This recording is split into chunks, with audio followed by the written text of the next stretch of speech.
Hi everyone, Judy Gilniak here, independent Stampin' Up! Demonstrator in Arizona.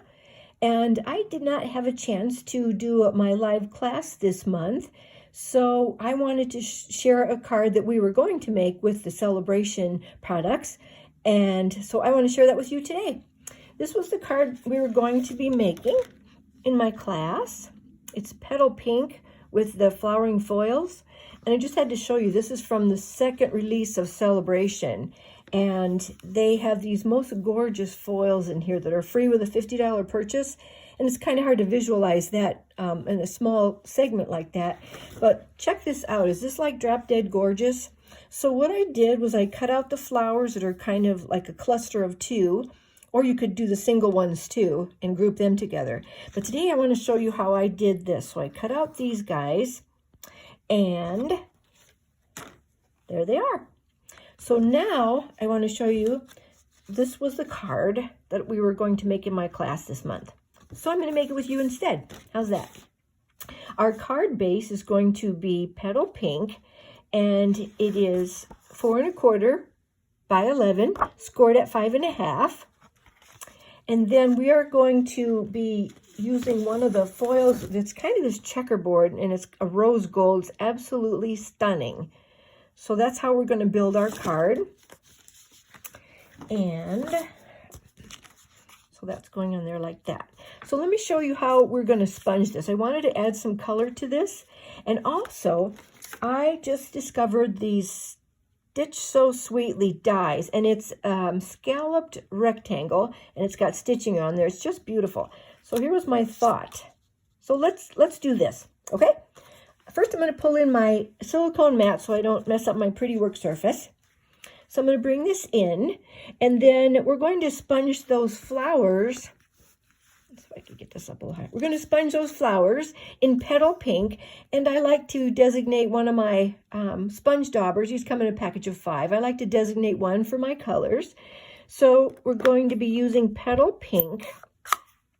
You can kind of see I've been taking my half out of it right here. So we're just going to put some ink on there and kind of sponge around the center here.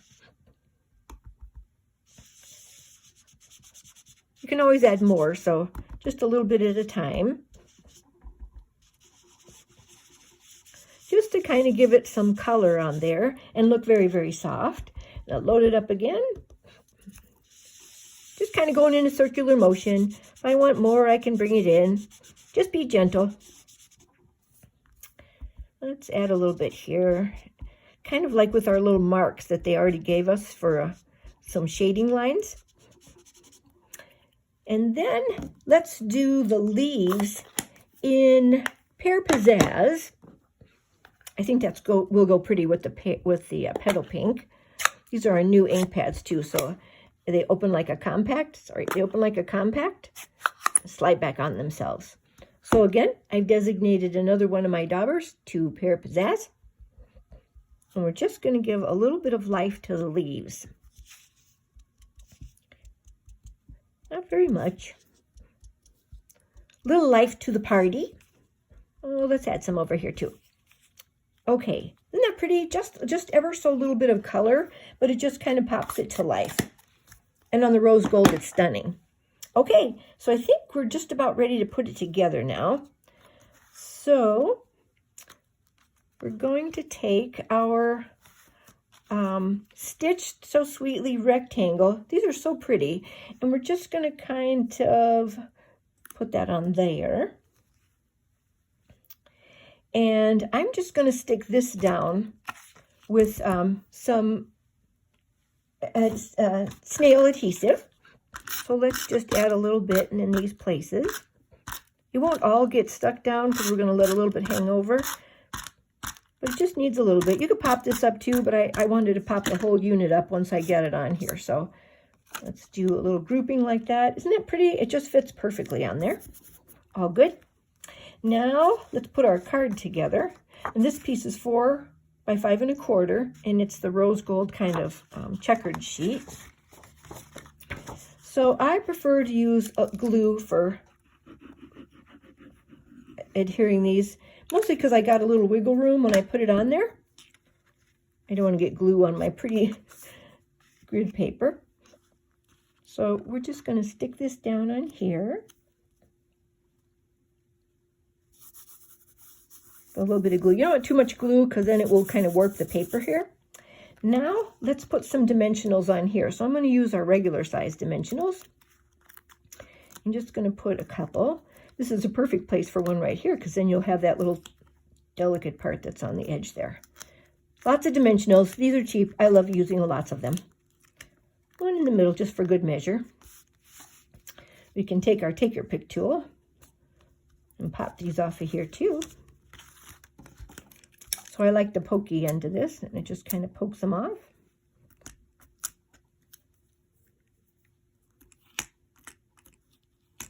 Or not.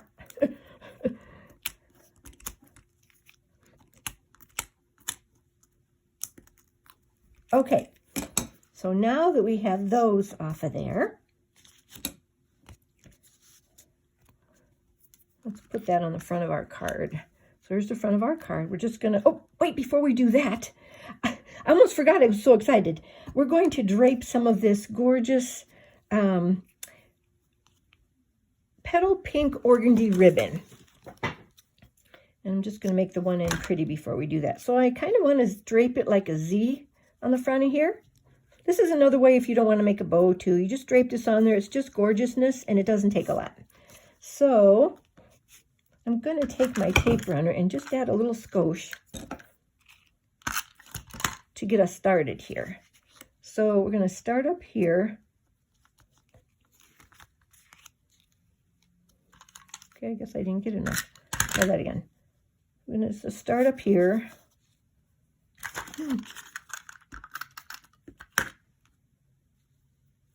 There we go. Start up here. We're just going to kind of drape it. So I don't want to put too much because I don't want to pull my rose gold off, but you'll get the idea. Whoops. Everybody's coming to the party today. All right. And you just kind of do it like this in a Z. We're going to cover all this up, so if you make a mess underneath, it'll still be pretty. All right, just a little bit. And then we're going to take this piece that we put our flowers on, that we sponged so beautifully. We're just going to put those right over top, nested right on top of our ribbon. Isn't this pretty? It just sticks out a little bit everywhere. It's just gorgeous. Oh, and then it'd have to be finished with some, let's do champagne rhinestones. Love them. All right, so we can do our Take Your Pick tool again. I'm just going to take my scissors. And let's just drape a couple. Oh, let's just drape a couple on here. I just remembered I wanted to add the sentiment too. So let's do like this. And then I actually used this for a happy birthday card. And this is from Mary Fish's Varied Vases. I had to go look. And so we could do it in petal pink or we could do it in green. I'm thinking maybe the green. So let's add just a couple of our mini dimensionals to this guy. And then we'll finish it off with our other rhinestone.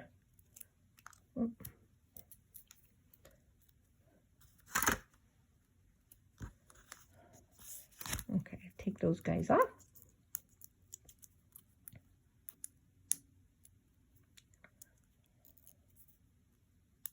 They stick to everything. Do you find them on your socks at night too? You know you're in a stamper's house then, right? Okay, so let's just lay that across there. Now we have one more place because we have to have an uneven number of bling. So let's put another one right. Oh, that'll be good. So what do you think? This was the Sale-A-Bration, the second release. This was the foils. This was the flowers that I fussy cut out of there, and the grid kind of shaped on the rose gold. I layered that on a Stitch So Sweetly or Sweetly Stitched. Why don't I just show you? This is a tongue twister, right? Stitch So Sweetly dies, and I used the largest rectangle scallop in there. So we layered on that, put on the flower, draped a little ribbon behind there, and a little sentiment, And voila! For the inside, I probably would carry it all the way through. So we'll put our sentiment on the inside, and then I like to take like a little piece of something here, so I thought this would be pretty, and just put on the bottom of our inside piece. So this is what's going to go on the inside of our card with a sentiment. I hope you enjoyed this today. I have another project I'll share with you too from another one of the Sale-A-Bration. Since we're winding up Sale-A-Bration, I wanted to share it with you. Thanks so much, everyone. Judy Gill next, Stampin' Up a Storm. Thanks. Bye.